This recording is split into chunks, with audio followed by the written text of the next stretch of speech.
Hello everybody, welcome to Wine World TV, the best wine show anywhere. I'm your host, Mark Fusco. Before we get started, make sure you're smashing that like button and subscribing to the channel. Every like and subscription helps build the channel. Even better, spread the word to your friends about the best wine show anywhere. It's time once again for my New Year's Eve special. For this episode, I purchased 2 of the 3 wines. It's an interesting collection, if I might say. I have a super traditional and iconic champagne, a relatively new Prosecco, well, at least newish to me, and then a really cool and unique sparkler from Argentina using Torrontés. Let's get the information for each winery, starting with Argentina. Real quick, I'm going to give you the short versions here, since we have 3 separate wineries to cover. I'll have links in the description for you to go deeper. All right, so really the first 2 wineries don't have a whole lot going on, so there isn't a lot to say. The third one, though, there's a lot to say about it. Okay, Argentina. For sparkling? Yeah. It's a thing, and I've done a few in the past from a different winery. This one comes from Tapiz. Unfortunately, that's about it. Okay, here's what I got. Patricia Ortiz and her husband founded the winery in 2003 in the Luján de Cuyo region of Argentina. They also have llamas on the property, and they have a couple lines of wines. Tapiz, Zolo, Wapisa Underwater. I want to try that. Hey guys, if you send me some underwater stuff, that'd be really cool. Anyway, they also use the former Petrus winemaker John C. Berruet as a consultant winemaker. As far as the sparkling line of wines, they have a Chardonnay, Pinot Noir, a Malbec Rosé, and this one using Torrontés. Yes, Torrontés, not a grape that tops the list of expected grapes for a sparkling wine. As a still wine, its acidity can be described as medium to medium plus, so not a low acid grape per se. Chardonnay can also exhibit these levels of acid, even lower in some cases. I bring this up because sparkling wine needs elevated acidity in order for it to be good. To achieve this, grapes are harvested earlier than normal. Since it appears that Torrontés doesn't lose its acidity quickly like some other grapes, it could be a key candidate for a sparkling wine. Now, around the time I bought this bottle, I ran into someone who represents the wine. According to him, this might be the only example of sparkling Torrontés, so I'm excited to try it, especially given how highly aromatic the grape is, particularly with floral. Okay, moving on to the Prosecco. This comes from Fiol. They also don't have much on their website. Now, I have a Wikipedia entry, and I found out they were founded in 2010. Now, my friends at Creative Palette were kind enough to send it to me, so I got at least some info about the brand. Now, I'll just quote from the info that was sent in the email. Fiol, or Fiol, means sun in the Venetian dialect, but these days is more commonly understood to denote a natural leader or friend within a group who happens to stand out, or, quote, the cool guy, as Wikipedia puts it. The drive behind Fiol was to produce Prosecco in the authentic style from the Prosecco heartland in Treviso, before Prosecco became trendy and all too homogeneous in style and taste. This is Prosecco that goes back to its roots, reminding us why Prosecco went on to take center stage in sparkling wines and why we fell in love with it for the first place. Yes, it's a bunch of marketing speak, but that's fine. Now, what makes Fiol stand out? All right, so the concept of Fiol, I've been saying it wrong, Fiol, Prosecco is a sophisticated, distinctive Prosecco with a big personality, a distinct step above more homogeneous commercial offerings. Attitude, like the Proseccos of the founder's childhood, these are wines intended for informal, everyday enjoyment, not an alternative to champagne. Now, they also call it about style, designed to appeal to the lovers of bubbles and still wines alike. The bubbles are smoother and less harsh, so as to make the wine less acidic and highlight the fruit. Food versatile, Fiol Proseccos work equally well served solo or in cocktails, with just the faintest hint of sweetness necessary to balance the bitter notes in an Aperol or a Campari when making a spritz. The winemaking, as of 2019, production at Fiol has been supervised by renowned enologist and, quote, winemaker's winemaker, Maurizio Pol.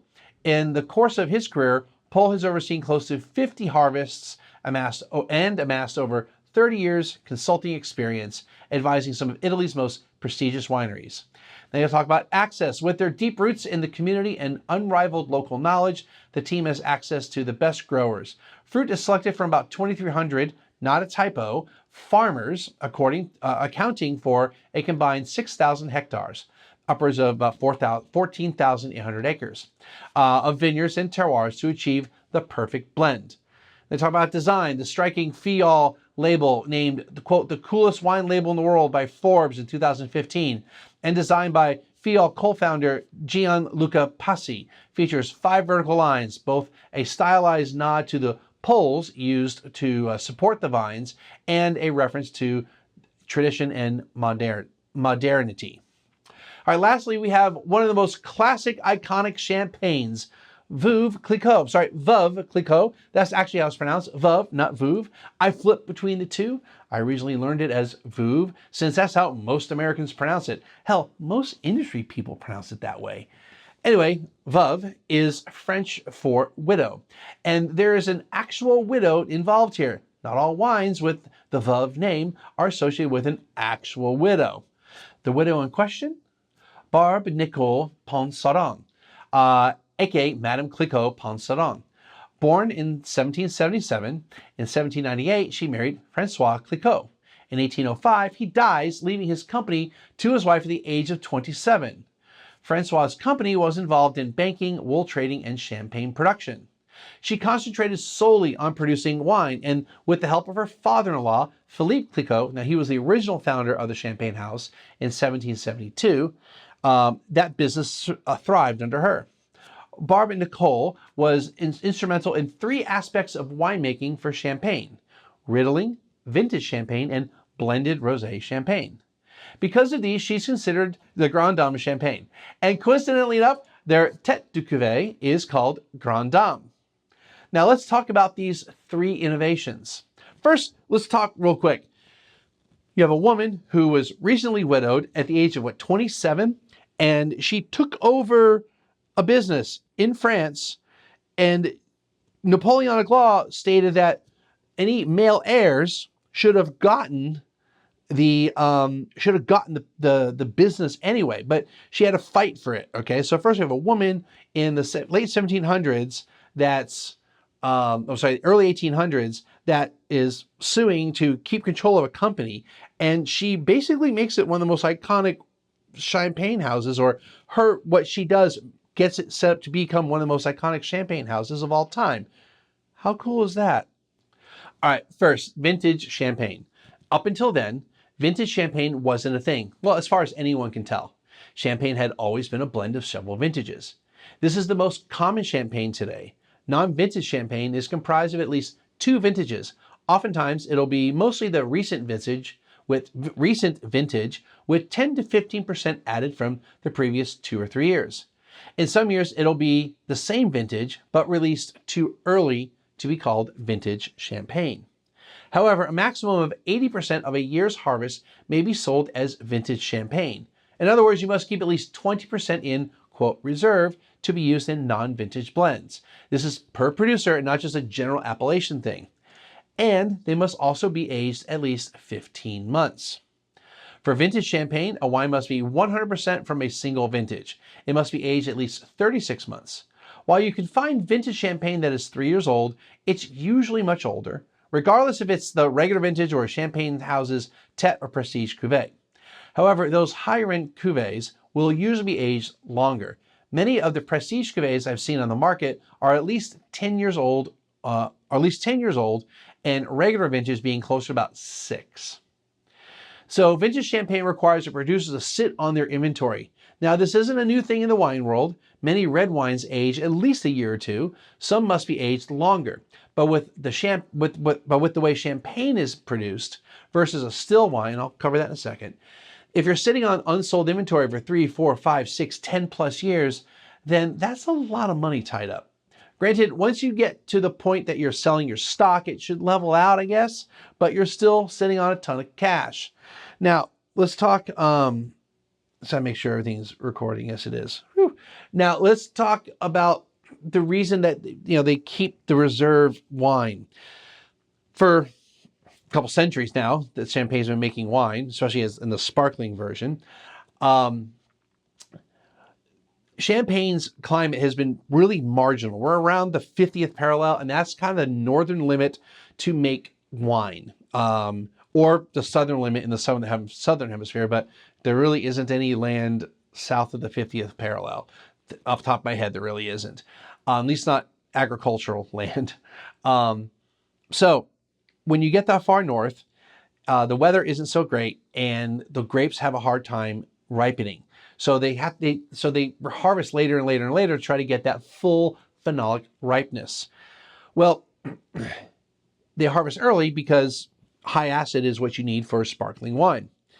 But because the vintages are so all over the place and not very consistent, and you can have not so great ones several in a row, what they would do is they would make the wine, and they would hold on to this older wine if they were not going to use it that year for necessarily a vintage champagne or release a lot of it that year. They could always blend it into, say, a really excellent vintage. Say they have a super cool vintage that they could just use all the grapes and make a wine just from that.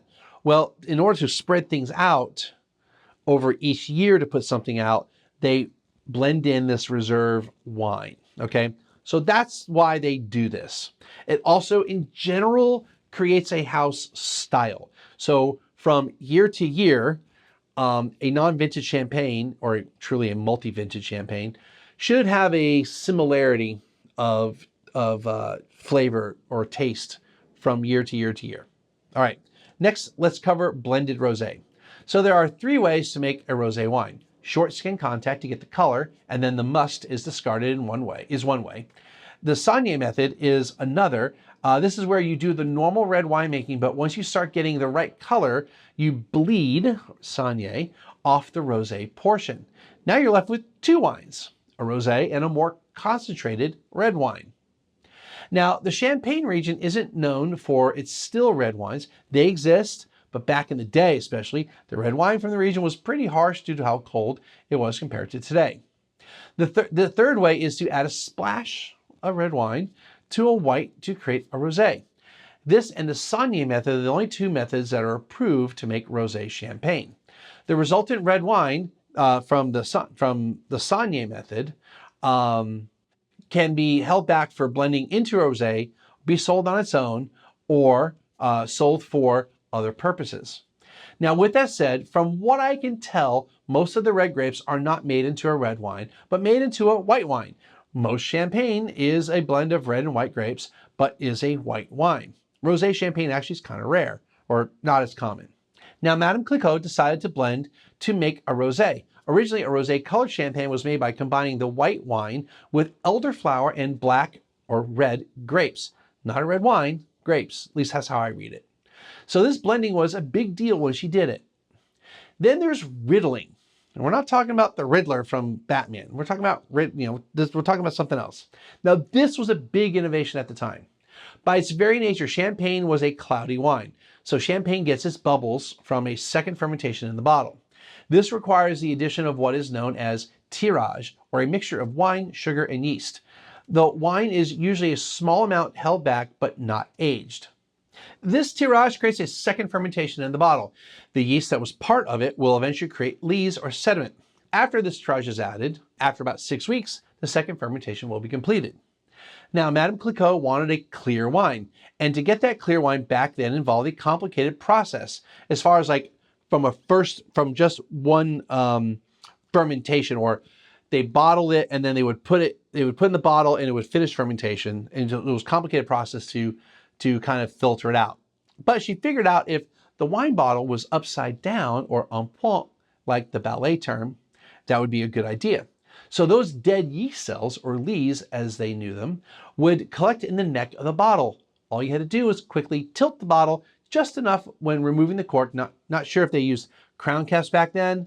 And voila, those lees, along with a small amount of wine, will eject, leaving a clear wine. Then you just add what is known as dosage back in. That's just wine and sugar. While the idea was simple enough, you needed a way to do this over time instead of just storing the bottles upside down for 6 weeks.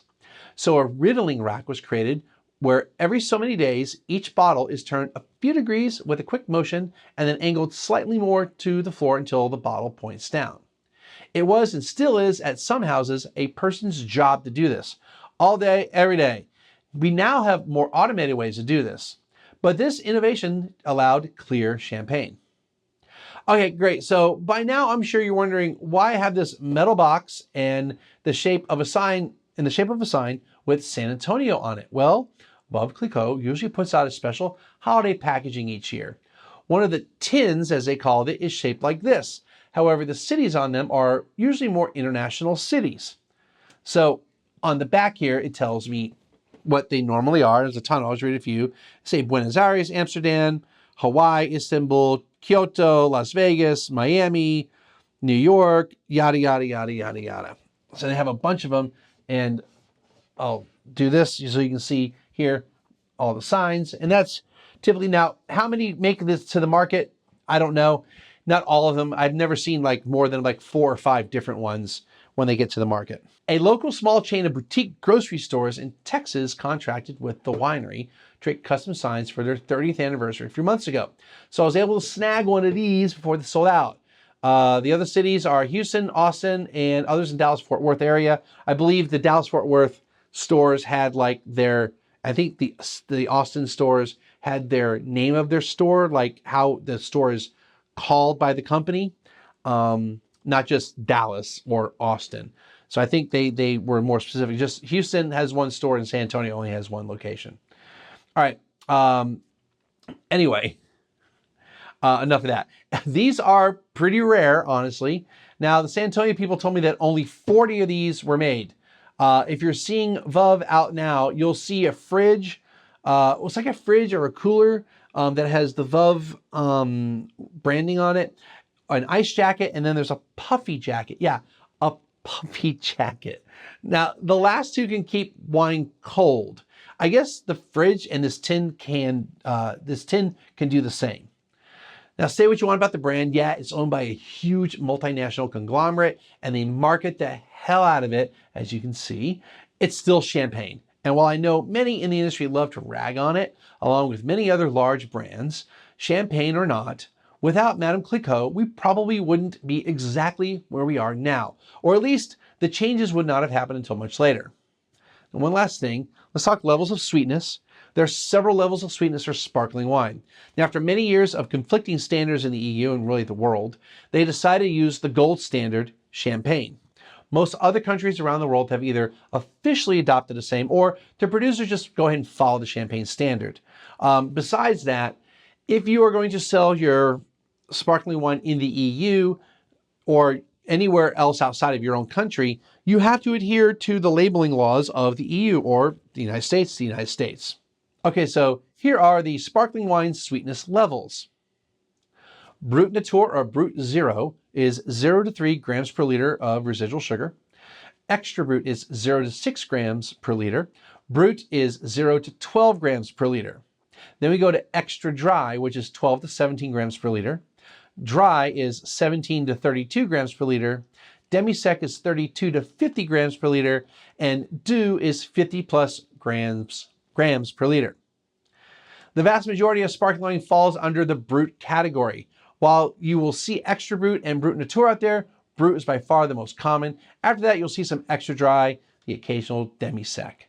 The other two are kind of rare, at least from my experience. Since I'm an acid head, I love seeing Brut Nature, but Extra Brut works as well.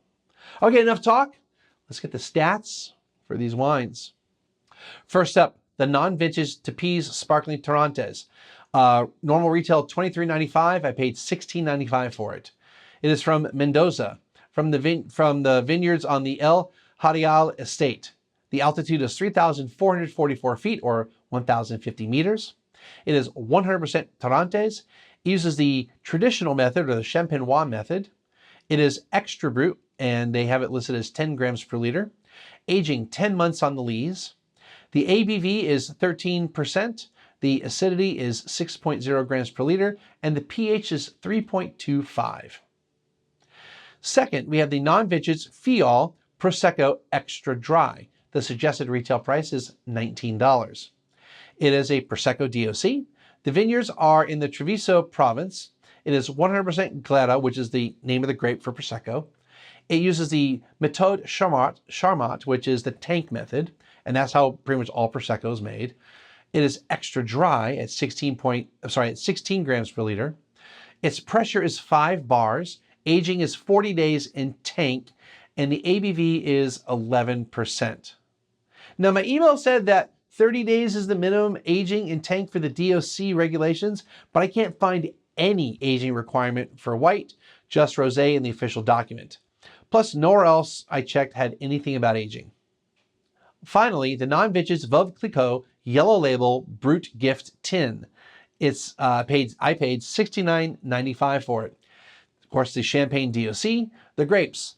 Pinot Noir is, depending on year to year, is between 50 and 55%. Chardonnay is between 28 and 33%, and Meunier is between 15 to 20%. Reserve wines can be anywhere from 25 to 40% of the blend.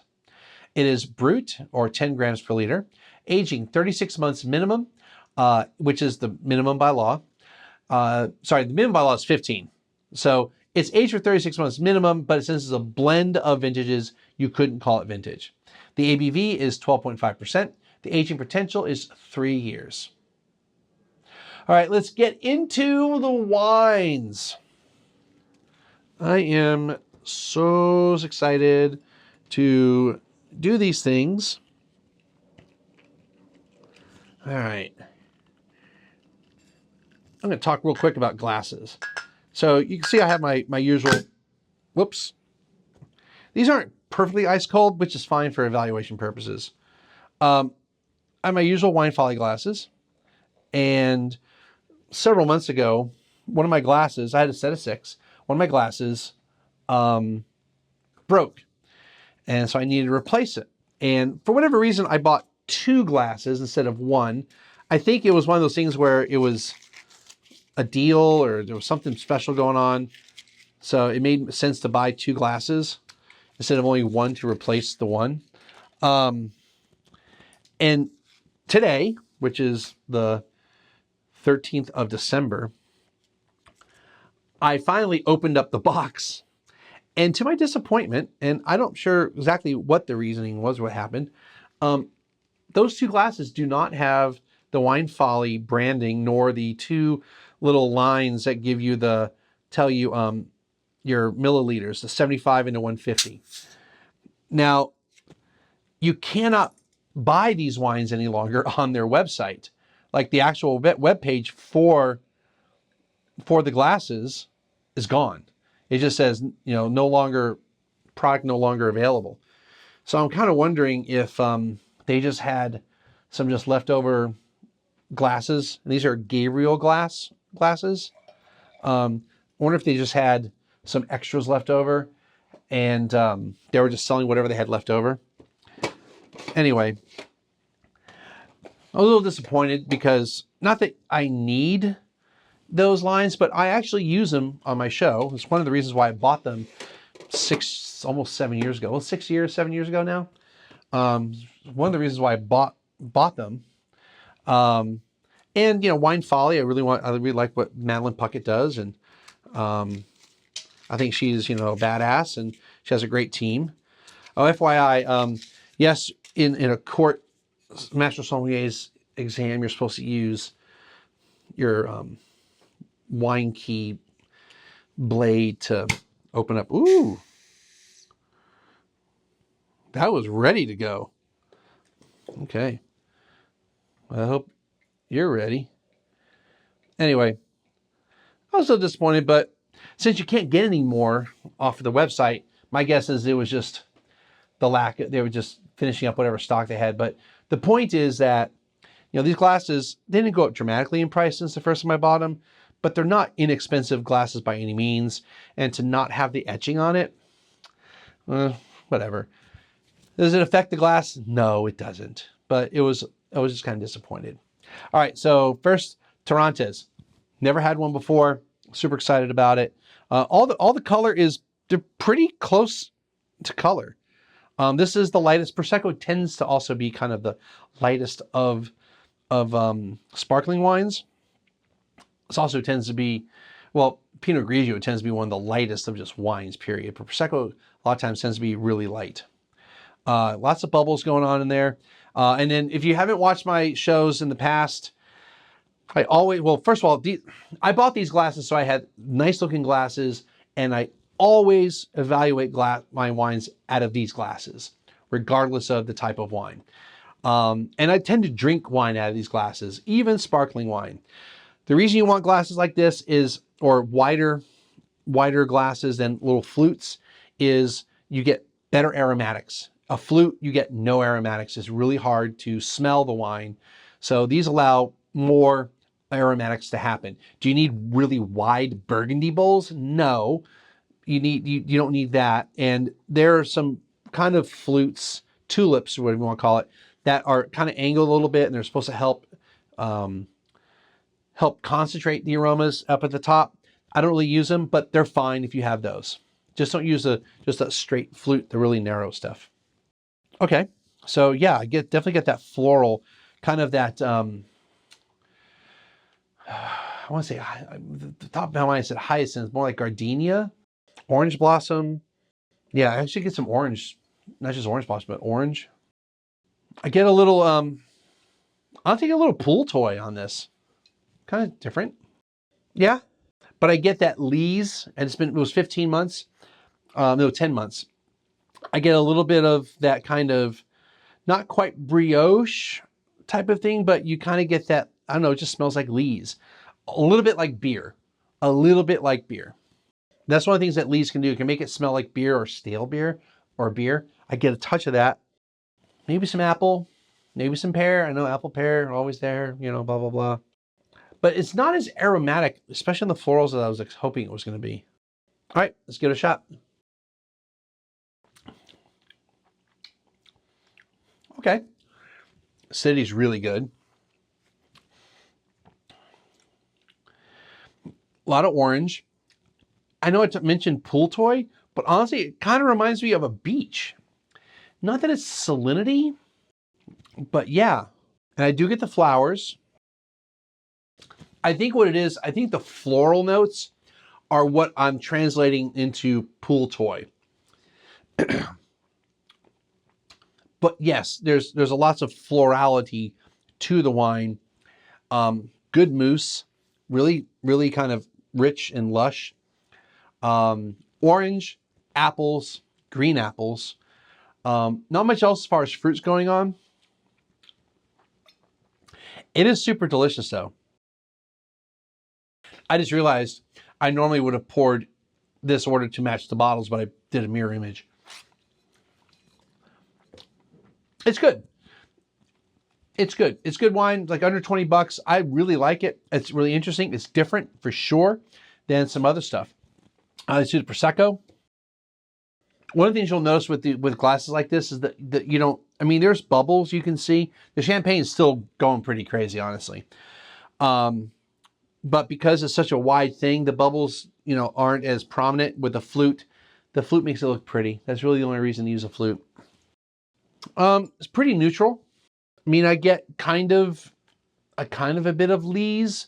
Remember, this is done in a really big, I don't know how big a tank is, but it's in a big tank. So while there are lees that happen, because the fermentation happens in the tank, and CO2 is naturally there. They don't pump CO2 into Prosecco. It's just a large vessel that's sealed so that it traps the CO2 into the wine. And so you'll have the dead yeast cells in there. It's the process of aging on the lees isn't as intense as if it was in the bottle, like this one. But yeah, I don't really get a ton aromatically, other than I just kind of smell lees. All right, let's check it out. It's all on the palate. Tastes good.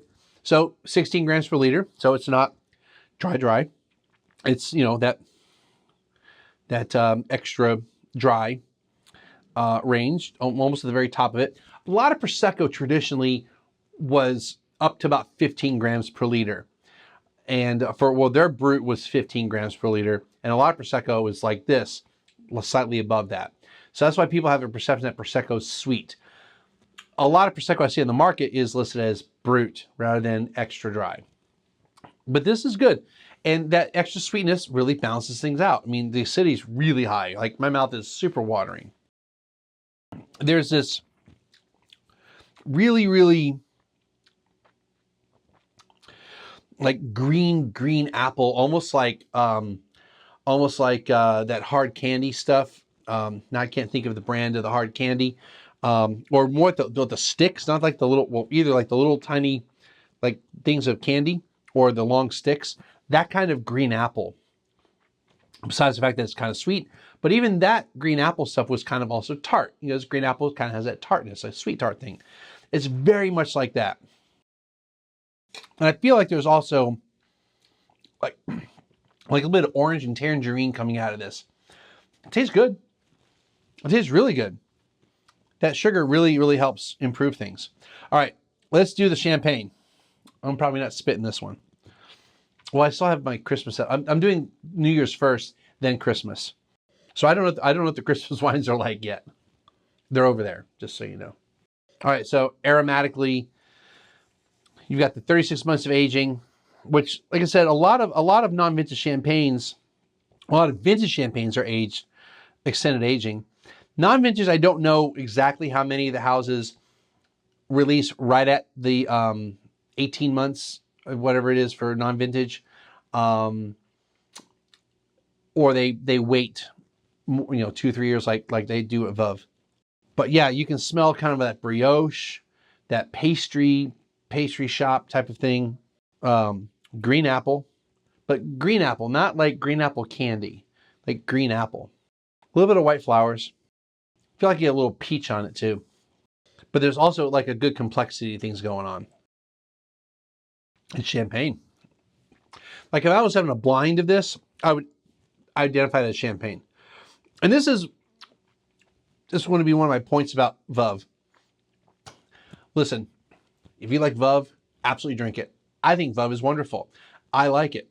Like I said earlier, I know a lot of people in the industry like to rag on it, and I'm like, it's really unfair. Because let's put it this way, there are some other champagnes and other wines out there in the world that are owned by large companies, whether it's a conglomerate or a family-owned company, that make some really, really good stuff that industry people also love. So, I mean, yes, LVMH owns it, whatever. The quality is there. It's champagne. They do great with it. I like it. I've always maintained that I have no problem drinking Veuve. Now, are there champagnes in around the same price point that I prefer? Yeah, that's fair. That's fair to say, but I will never turn down Veuve. So now it's more like an apple fritter, an apple pastry type of thing going on. Now that everything's kind of integrated. It's not sweet, but at 10 grams per liter, that acidity and sugar is, I would say, really well matched. I would probably want it to be a touch lower on the RS, so the acid come through, but acid's still pretty ripping high on this thing. It goes down smooth. The mousse is really good. It's very creamy, very silky. And that's one of the things that gives you, like, the mousse was good, the bubbles. Wait, what? Hold on. I just crushed these three. This wine, now that it's warmed up a little bit and had time to sit in the glass, explosion of flavor. Like, it's really floral now. Like, tons of white flowers, peach, orange, nectarine. Like, this thing is great. A little hand soapy like, that's what Torrontés is. Torrontés has that hand soap quality to it. It has finally come through. I was just like, yeah, I mean, it's good. No, this needs to warm up a little bit more. It's not quite room temperature. It's probably sitting in the 60s right now as far as temperature. Fantastic. All right. I just had to throw that in there before I moved on to the next set of wines. The mousse was not as like silky and creamy and smooth. And then this, absolutely. With the lees aging, all this stuff just brings more complexity to the table. It's fantastic wine. Absolutely. All right. That's going to do it for today's show. If you enjoy what I'm doing here, make sure you hit the like button and subscribe, and then tell your friends. And we'll see you next time. Maybe with some Veuve Clicquot.